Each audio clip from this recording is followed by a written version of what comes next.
Hi guys, this is Cindy over at paper.old.new. You guys are getting ready to watch a slideshow tour of my craft space. I have never done a voiceover for a slideshow, flipping through pictures and trying to talk about them like they'll be on video. So I apologize if it's a little choppy, if I sound like I'm not really sure what to tell you and what to explain.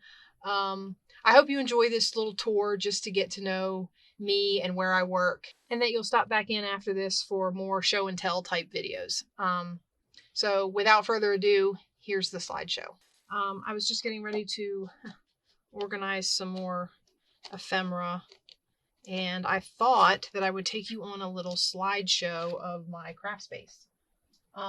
So like I said, it's going to be a slideshow. It's stills, not a live tour. I will try to show you the space I work in as best I can. So this workbench that you're seeing with this scrapbook paper glue bottle, if we step back, this first slide shows you kind of an overview of my craft space. I have 2 shelving units off to either side. My craft workbench there in the center against the wall. My husband was kind enough to mount some shelves. I point like you can see my finger. So to mount some shelves between the unfinished studs in the wall, and a little backer board so that things don't fall down behind my workbench, lost forever. Because this workbench is really heavy. It's on wheels, but it's really heavy and hard to move because the space is so small. So yeah, this is my space, and off to the right there, you'll see a table with a book on it, and that is where I stage the thumbnails when I make the thumbnails for the video. So let me move to the next slide. That green arrow is the overhead light I'm always talking about. That's right over my head. It is literally right over top of me. That's where I stand when I film videos and I craft. For now, we'll just have to work around it. In this next slide, there is that arrow is pointing to my webcam. It is not permanently mounted to that piece of wood in the center, but those little octopus arm things that are wound around that board, once I unwrap them and take that webcam down, it's really hard to get it repositioned correctly, so I don't mess with it.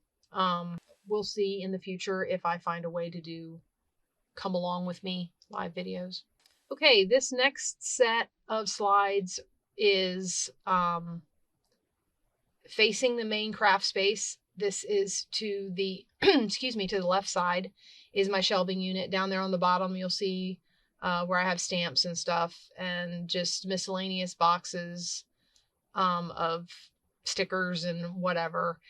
But I do have a designated shelf. It's all just miscellaneous stuff on those bottom 3 shelves. And then on that top shelf, on the very top shelf next to the ceiling, is just storage. That's some puzzles and games and stuff up there. On the next shelf, I have that shelf with the yellow arrow is the shelf of all my bins where I've organized stuff for specific journals. So that whole shelf is behind all my bins is all those is games to take apart and use the cards and things in. All of those arrows on this slide. Okay, so the gold arrow pointing down indicates the top basket, which is full of stuff for my sunflower journals, excuse me, which I haven't gotten to work on yet because there's a wide learning curve on this for me. The bottom basket is stuff I've put together to make a Minecraft journal, or maybe 2. The dark arrow in the center pointing up there is a big bin full of stuff for cookbook journals.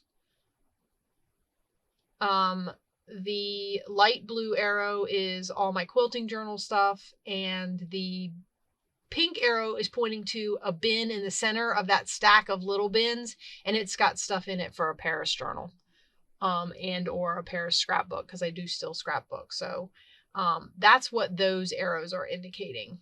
I just thought maybe you'd like to see once I get a journaling idea, I try to start a bin so I could throw stuff in there. So like up in that sunflower journal basket, you'll find like cards that might go in sunflower journals, scrapbook paper, the stuff I showed you in a previous video about stuff I collected for that. We'll go over to the right side now. Okay, this picture is the right side shelves. So as you can see up on the top shelf, I have a bunch of books and those stamps, and that box is my Tyvek envelopes and chipboard for making journal spines. This, again, I'm pointing like you can see, those white boxes with all the slots that look like scrap paper shelves are scrap paper shelves, scrapbook paper. I got those at Michael's. They sell kits of organizational shelving, and I bought those 2 cubes and some extra slide-in shelves to organize or separate scrapbook paper. Down on the bottom 2 shelves is pads, and then everything else is loose paper. And then if you see this pink box off to the, if you look at the very right bottom, you'll see a pink dotted line box around the end of the shelf over there. That's to zoom in on. And I just wanted to take a second to zoom in and show you that. That's my collection of little golden books. Yeah. And that doesn't even include, like, I've been talking about turning some Dr. Seuss books and stuff into journals and things. If we go back to the right side shelving unit, that top shelf with all those books, some of them are for cutting up, but you can see that orange peeking out. That's a Dr. Seuss book. So all the Dr. Seuss books and Berenstain Bears books and stuff are up there because they don't fit on that little shelf that I zoomed in on. And that's my craft space, guys. You can loosely call it a craft room, but it's really not. It's just this little tucked in area. So this is where I work and this is where I film. So I just thought I'd, for a show and tell video this time around, I just thought I'd share with you a short, quick little tour of my space. So you can get an idea of where I'm working and what I'm doing. I hope you liked it. Not very exciting, but I just thought I would do kind of a get to know me. I know people have been doing organization tours and stuff like that. Mine's not all that organized just because I only have so much space, so stuff's tucked everywhere. But thanks for stopping by and visiting with me on this one. I hope that you will subscribe to my channel. There will be more videos, and this will probably be the only craft room tour unless for some reason I get a new space. But yeah, thanks for stopping by Paper Old and New, guys, and I will see you in the next video. Bye-bye.